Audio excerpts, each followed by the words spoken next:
Halo semuanya, perkenalkan nama saya Yulia Sintia Nirma, saya dari kelas 10C. Sekarang saya akan mengerjakan tugas bahasa Indonesia, yaitu biografi Ki Hajar Dewantara. Selamat menyaksikan.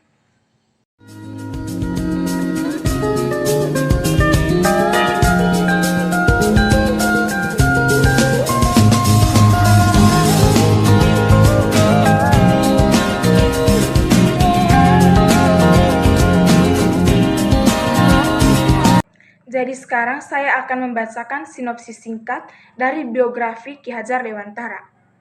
Ki Hajar Dewantara terlahir dengan nama Raden Masuhardi Sudjaningrat pada tanggal 2 Mei 1889 di Yogyakarta.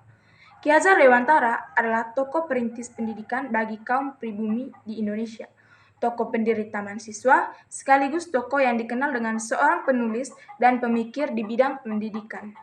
Ki Hajar Dewantara wafat pada tanggal 26 April 1959 di Yogyakarta. Selanjutnya analisis struktur pada teks. Yang pertama bagian orientasi. Bagian orientasi yaitu pengenalan Raden Masuhardi Sudjaningrat dan latar belakang keluarga yang terdapat pada paragraf 1. Selanjutnya peristiwa dan masalah, perjalanan pendidikan, karir, pendiri Taman Siswa, dan kontribusi dalam dunia pendidikan di Indonesia yang terdapat pada paragraf 2 dan paragraf 3. Selanjutnya, reorientasi, yaitu pandangan terhadap Ki Hajar Dewantara sebagai bapak pendiri pendidikan nasional, kesimpulan tentang jasa-jasanya, dan pesan moral tentang semangat perjuangan dan pendidikan yang terdapat pada paragraf terakhir, yaitu paragraf keempat. Selanjutnya di sini yaitu keteladanan Ki Hajar Dewantara.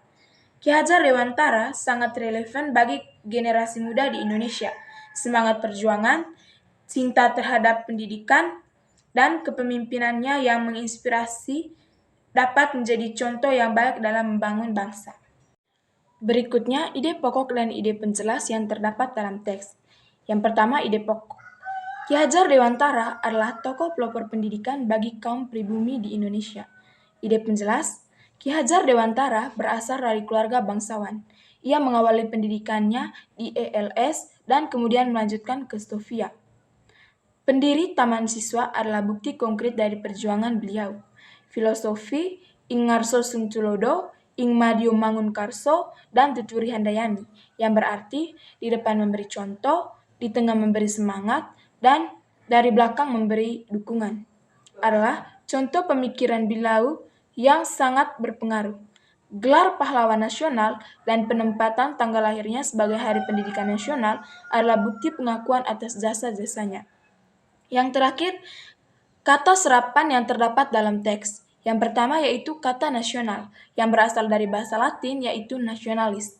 Yang kedua, kata pendidikan, yang berasal dari bahasa Latin yaitu education. Yang ketiga, Eropa. Kata Eropa berasal dari bahasa Latin yaitu Europa. Yang keempat, kata sekolah, yang berasal dari bahasa Belanda yaitu school. Yang kelima yaitu kata pribumi, yang berasal dari bahasa Sanskerta yaitu bumi.